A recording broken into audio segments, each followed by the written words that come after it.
On 10 July 1943, Allied naval and airborne forces struck Sicily's shores under darkness, catching German and Italian defenders off guard. The United States Seventh Army under Lieutenant General George S. Patton landed at Gela Licata and Scogliti, while the British Eighth Army under General Bernard Montgomery hit near Syracuse. General Dwight D. Eisenhower oversaw Operation Husky, a combined invasion leveraging naval gunfire and airborne drops. The core metric was speed. Allied ships covered 800 miles from North African ports in under 3 days. German commanders, including Field Marshal Albert Kesselring, had anticipated threats to Sardinia or Greece, swayed by a year-long Allied deception campaign. This miscalculation left Axis forces in Sicily, led by Italian General Alfredo Guzzoni, thinly spread, relying on immobile coastal units, and a small German contingent, the Hermann Göring Division. As Allied troops waded ashore, heavy seas scattered paratroopers, complicating landings. Yet the deception's success meant German reserves were not positioned to counterattack swiftly. The Allies exploited this, securing beachheads, despite rough conditions. German intelligence, fixated on false signals, failed to read the true target. Engine overhaul after 50 hours at full throttle. The invasion's opening hours revealed a gap between Axis expectations and reality, setting the stage for a campaign where surprise was the Allies' sharpest weapon. The Allied deception campaign, a meticulous web of misdirection, unraveled Axis strategic calculations before the first Allied soldier set foot on Sicily. By early 1943, British intelligence units operating from London and Mediterranean headquarters orchestrated Operations Barclay and Mincemeat to convince German planners that Greece and Sardinia, not Sicily, were the Allies' primary targets. Operation Mincemeat, executed in April, involved planting falsified documents on a corpse washed ashore in Spain, suggesting Allied landings in the Peloponnese and western Mediterranean islands. These papers, carefully crafted, reached German intelligence, who rated them credible. The deception's success hinged on exploiting Germany's analytical habits, which relied on logistics patterns and geographic logic to predict Allied moves. Sicily's 800 miles of coastline, a logical target, was downplayed as German attention shifted eastward. Field Marshal Albert Kesselring, commanding Axis forces in the Mediterranean, faced a defensive arc stretching 1,000 miles from southern France to the Aegean, with only limited panzer divisions to cover it. Italian coastal units under General Alfredo Guzzoni's Sixth Army lacked mobility, and Italy's political instability further weakened Axis cohesion. Allied planners under General Harold Alexander understood that Sicily's ports were critical to controlling Mediterranean shipping. By feeding false signals, they ensured German reserves remained dispersed, radio traffic after 10 hours of deception. The Allies' cover plan included fake troop movements in North Africa, staged to suggest an eastern Mediterranean offensive. German reconnaissance, already stretched, misread these signals, reinforcing garrisons in Greece while Sicily's defences remained thin. German staff cursed, misallocated divisions guarding the wrong islands. The constraint was timing. Allied convoys had to cross 800 miles undetected to maintain surprise. Italian naval patrols, hampered by fuel shortages, failed to spot the invasion fleet. As Allied ships approached Sicily on 9 July, German High Command was still debating threats to Crete and Sardinia. The deception's precision left Axis commanders reacting to shadows, their mobile forces too scattered to counter the real blow. When landing craft hit Sicily's shores, the Axis was caught flat-footed, their strategic calculus undone by Allied guile. As dawn broke on 10 July 1943, Allied forces transformed Sicily's chaotic landings into defensible beachheads, wresting control from stunned Axis defenders. The United States Seventh Army, led by Lieutenant General George S. Patton, faced fierce resistance at Gela, where German Hermann Göring Division tanks rolled forward within hours, their guns engaging at 1,000 yards. British Eighth Army troops under General Bernard Montgomery secured Syracuse's docks, meeting lighter opposition from Italian coastal units crumbling under naval bombardment. Heavy seas the previous night had scattered Allied airborne troops, with paratroopers landing 10 miles off target, yet the invasion's momentum held firm. Naval gunfire, delivering shells from 800 yards offshore, pounded Axis positions, enabling infantry to push inland. German and Italian commanders, under General Alfredo Guzzoni, knew rapid counterattacks were their only chance to repel an amphibious assault, but German intelligence, misled by Allied deception, delayed critical reinforcement orders. Airfields captured after 3 days of fighting. The Allies landed over 100,000 troops in the first wave, overwhelming Italian divisions lacking mechanized support. German mobile units, including elements of the 15th Panzer Grenadier Division, arrived fragmented, unable to mass against multiple beachheads at Gela Licata and Scoglitti. Allied air forces operating from Malta and newly seized Sicilian strips flew 400 sorties daily, disrupting Axis attempts to ferry reinforcements across the 8-mile Strait of Messina. German staff cursed Allied bombers sinking their transport barges. The constraint was coordination.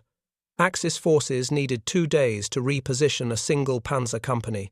Patton's troops, supported by precise logistics, secured Gela's perimeter by nightfall, while Montgomery's forces entrenched near Syracuse, capturing key ports. The deception campaign, which had fixed German attention on Greece and Sardinia, ensured Axis reserves were too distant to challenge the landings effectively. Allied commanders exploited this, turning scattered drops and rough seas into a permanent lodgment. By 11 July, the beachheads were secure, and Sicily's southern and eastern coasts were firmly in Allied hands, setting the stage for deeper advances. The confirmation of Sicily's invasion on 10 July 1943 forced the German High Command into a desperate reactive scramble. Field Marshal Albert Kesselring, overseeing Axis Mediterranean defences, had warned of Sicily's exposure, but Allied deception had anchored German focus on Greece and Sardinia, leaving reserves scattered across a 1,000-mile front. By 11 July, the scale of Operation Husky was undeniable, yet Axis response faltered under Allied air superiority. German reinforcements, including panzer units, faced relentless bombing while crossing the 8-mile Strait of Messina, with ferries sunk or delayed. General Alfredo Guzzoni's Italian Sixth Army, bolstered by the Hermann Göring Division, mounted fierce counterattacks, particularly at Gela, where tanks engaged at 1,000 yards. German staff cursed Allied air raids, crippling their supply routes. Allied forces, now holding Syracuse and Licata, expanded beachheads with naval guns firing from 800 yards offshore. The constraint was mobility. Axis forces required 3 days to redeploy 1 panzer division. Italian coastal units, under-equipped and demoralized, collapsed under pressure, leaving German troops to anchor the defense.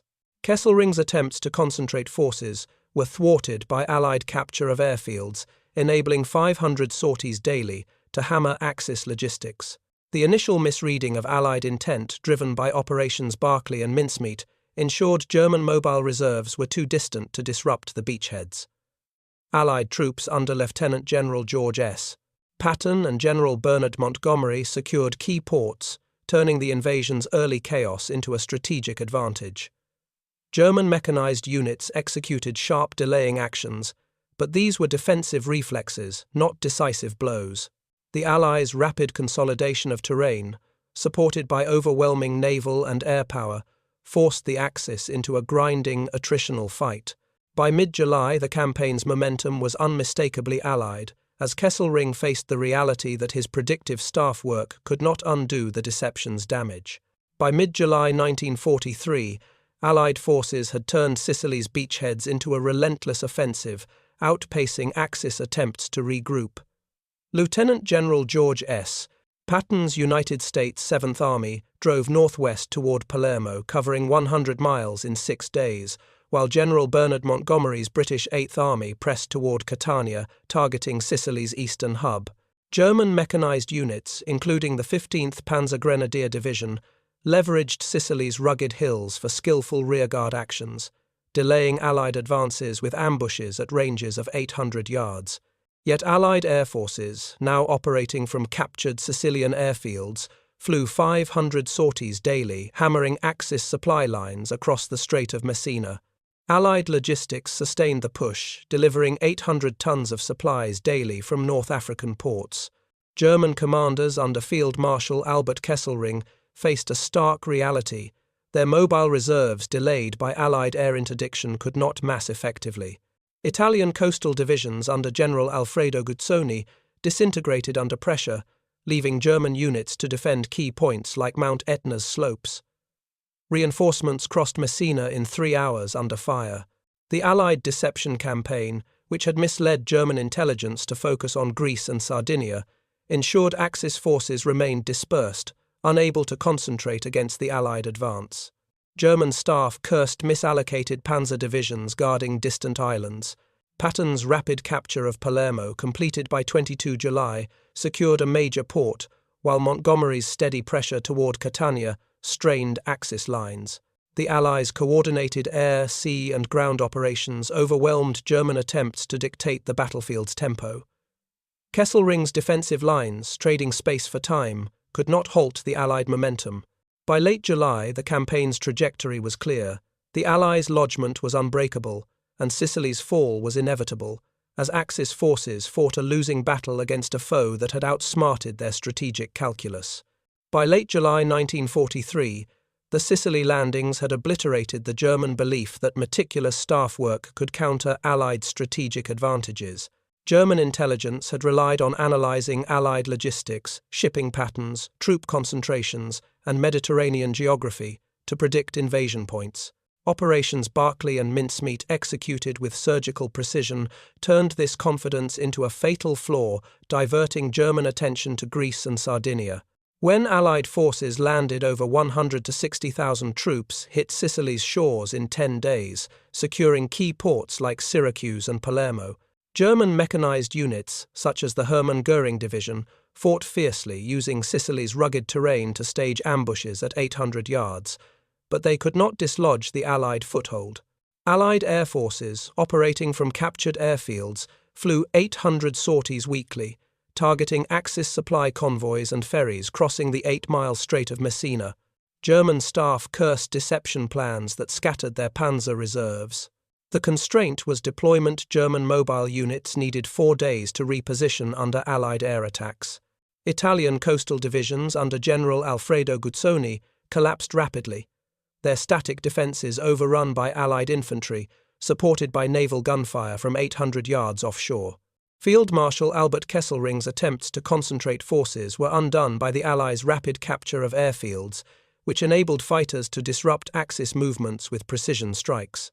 Tactically, the Allies exploited combined arms. Patton's 7th Army used armoured spearheads to outflank German positions, while Montgomery's 8th Army employed deliberate advances, pinning Axis troops near Catania. The deception's success ensured German reserves like the 15th Panzergrenadier Division arrived too late to challenge the beachheads. The myth of German predictive superiority crumbled, as Allied naval and air dominance paired with strategic misdirection forced Axis forces into a reactive attritional struggle. Sicily's ports and airfields, now Allied strongholds, dictated the campaign's tempo, leaving German commanders to fight on ground of the Allies' choosing. By mid-August 1943, the Allied conquest of Sicily had redrawn the Mediterranean's strategic map, exposing Axis vulnerabilities through tactical precision. On 17 August, Allied forces under General Dwight D. Eisenhower entered Messina after German and some Italian units evacuated across the 8-mile Strait of Messina under relentless Allied air attacks. The campaign, completed in 38 days, saw Allied logistics sustain 800 tons of supplies daily from North African ports, enabling relentless advances. Lieutenant General George S. Patton's 7th Army executed rapid armoured thrusts, capturing Palermo in 6 days by outflanking German defences with Sherman tanks engaging at 1,000 yards. General Bernard Montgomery's 8th Army, using deliberate infantry advances supported by artillery barrages, pinned German units near Catania, preventing redeployment. German mechanized forces, including the Hermann Göring and 15th Panzergrenadier Divisions, fought tenacious rearguard actions, exploiting Sicily's narrow valleys to lay anti-tank ambushes at 800 yards. Yet Allied air superiority, with 500 sorties daily from captured airfields, crippled Axis supply lines, sinking ferries and trucks. German staff cursed misread signals that left Sicily underdefended. The deception campaign, Operations Barclay and Mincemeat, had ensured German reserves were misallocated to Greece and Sardinia, delaying panzer reinforcements by 4 days under air interdiction. Tactically, the Allies integrated combined arms naval gunfire from 800 yards shattered Italian coastal positions, while airborne drops, despite early scattering, disrupted Axis communications. The fall of Sicily triggered Benito Mussolini's government collapse on 25 July, fracturing Italy's resolve. German commanders, led by Field Marshal Albert Kesselring, diverted divisions to mainland Italy, thinning their eastern and western fronts. The Allies' success validated their deception, amphibious expertise and logistical dominance, opening the path for September's mainland landings. Sicily's capture proved that precise misdirection and overwhelming force could unravel Axis defences, leaving Germany's southern flank exposed to further Allied blows. By late July 1943, the Sicily landings had shattered the German illusion that superior staff analysis could neutralize Allied strategic and tactical dominance. German intelligence, priding itself on dissecting Allied logistics, shipping routes, fuel consumption, and troop deployments, had been outmaneuvered by Operations Barclay and Mincemeat. These deception efforts, executed with ruthless precision, fixed German attention on Greece and Sardinia, leaving Sicily's 800 miles of coastline thinly guarded. When Operation Husky struck, over 160,000 Allied troops landed in 10 days, capturing key ports like Syracuse and Licata. German mechanized units, notably the Hermann Göring Division, fought fiercely, staging ambushes in Sicily's rugged hills at ranges of 800 yards, using Panzer IV tanks to target Allied infantry columns. Yet these tactical counterstrokes could not dislodge Allied beachheads. Allied air forces operating from captured Sicilian airfields flew 800 sorties weekly, targeting Axis supply convoys and ferries, crossing the 8-mile Strait of Messina with precision dive bombing. German staff cursed deception plans that scattered their panzer reserves. The constraint was redeployment. German mobile units required 4 days to reposition under relentless Allied air attacks. Italian coastal divisions under General Alfredo Guzzoni collapsed within hours, their static bunkers overrun by Allied infantry, supported by naval gunfire, delivering shells from 800 yards offshore. Tactically, the Allies excelled in combined arms. Lieutenant General George S.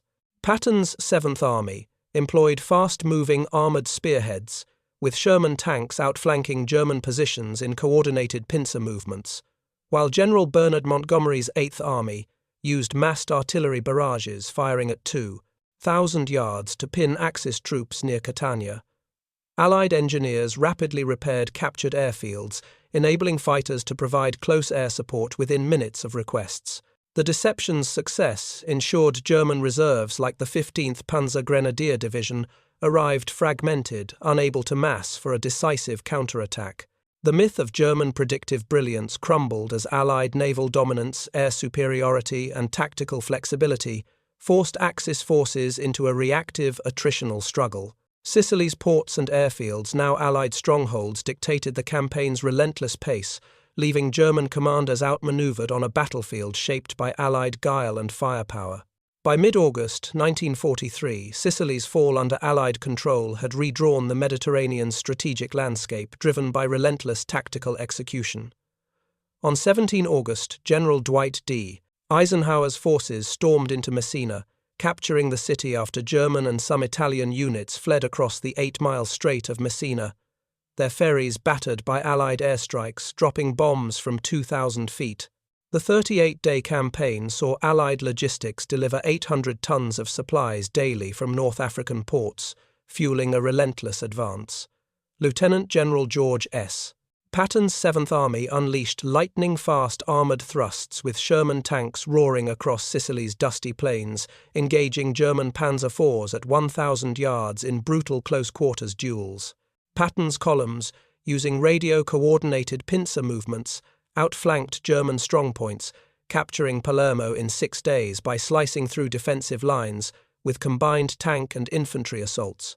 General Bernard Montgomery's 8th Army, grinding toward Catania, pinned Axis forces with rolling artillery barrages, 25-pounder guns hammering German positions at 2,000 yards, forcing defenders into Mount Etna's rocky slopes.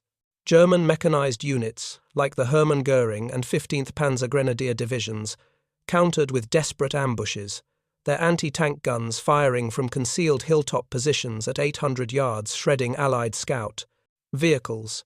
Yet Allied air forces, flying 500 sorties daily from captured Sicilian airfields, dominated the skies, their fighters strafing Axis convoys and sinking supply barges with pinpoint accuracy.